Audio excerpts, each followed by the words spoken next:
कार्तिक माह में 5 दिवसीय दीपोत्सव मनाया जाता है, लेकिन ऐसे बहुत कम लोग हैं जो ये जानते हैं कि वास्तव में दीपावली की शुरुआत गायों की पूजा से शुरू होती है। दरअसल दिवाली का त्योहार गोवत्स द्वादशी से शुरू होता है। इस पूरे दिन गाय के बछड़ों की पूजा की जाती है। देश के कुछ भागों में ये साल में 2 बार मनाया जाता है।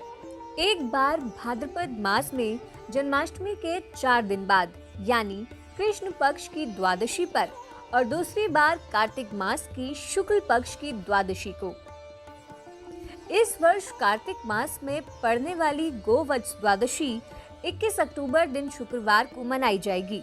इस पर्व को महाराष्ट्र में वासु बरस, गुजरात में वाघ बरस या ऐसो वट बरस, उत्तरी भारत में गोवत्स द्वादशी, जबकि कुछ जगहों पर बाख बरस के नाम से जाना जाता है। आइए जानते हैं गोवत्स द्वादशी के महत्व, मुहूर्त एवं पूजा विधि के बारे में। गोवत्स द्वादशी तिथि 21 अक्टूबर को शाम 5:22 से शुरू हो रही है। वहीं इसका समापन 22 अक्टूबर को शाम 6:02 पर होगा। गोवत्स द्वादशी के दिन व्रत रखने की भी परंपरा है। ऐसी मान्यता है कि इस व्रत से पुत्र का मंगल होता है।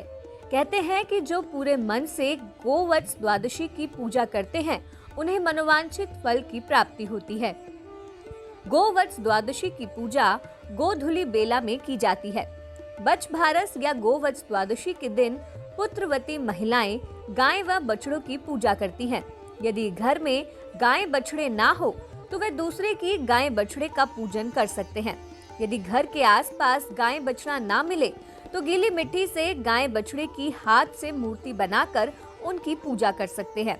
उन पर दही, भीगा बाजरा, आटा, घी आदि चढ़ाकर कुमकुम से तिलक करें। तत्पश्चात दूध और चावल चढ़ाएं। इस बात का खास ख्याल रखें कि गोवत्स द्वादशी के दिन गाय के दूध से बनी चीजों से परहेज करें। सिर्फ भैंस के दूध से बनी चीजों का ही पूजा में उपयोग करें। साथ ही इस दिन गेहूं के बने पदार्थों का प्रयोग भी वर्जित है। इस दिन गौ माता को चारा अवश्य ही खिलाएं। मान्यता है कि यज्ञ करने से जो पुण्य मिलता है और तीर्थों पर नहाने से जो फल प्राप्त होता है, वह फल बछ बारस के दिन गाय की सेवा, पूजन और चारा डालने मात्र से प्राप्त हो जाता है। उस घर में माँ लक्ष्मी की कृपा सदैव बनी रहती है और उस परिवार में कभी भी अकाल मृत्यु नहीं होती है। पूजन के बाद गोवत्स व्रत की कथा सुनकर ब्राह्मणों को फल देना चाहिए। गोवत्स द्वादशी की पौराणिक कथा के अनुसार प्राचीन समय में भारत में सुवर्णपुर नामक एक नगर था। वहाँ देवदानी नाम का राजा राज्य करता था। उसके पास एक गाय और एक भैंस थी। उनकी 2 रानियां थी। एक का नाम सीता और दूसरी का नाम गीता था। सीता को भैंस से बड़ा ही लगाव था। वह उससे बहुत नम्र व्यवहार करती थी और उसे अपनी सखी के समान प्यार करती थी।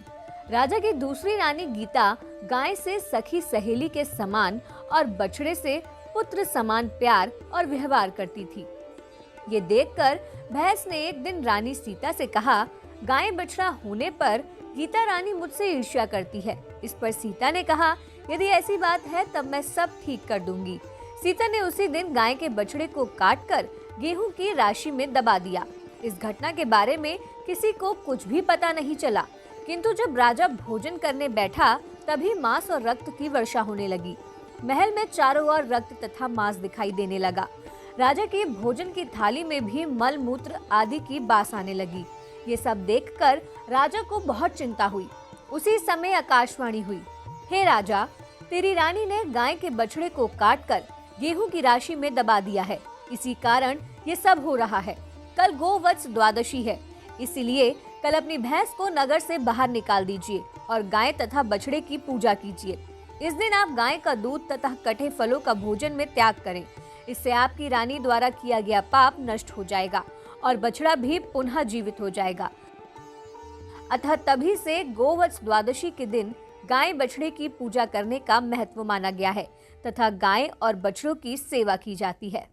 आप हमारे संत वाणी चैनल को सब्सक्राइब करें, वीडियो को लाइक करें, शेयर करें और हाँ, बेल आइकन पर क्लिक करना बिल्कुल ना भूलें ताकि हमारी किसी भी वीडियो की सूचना सबसे पहले आपको मिले।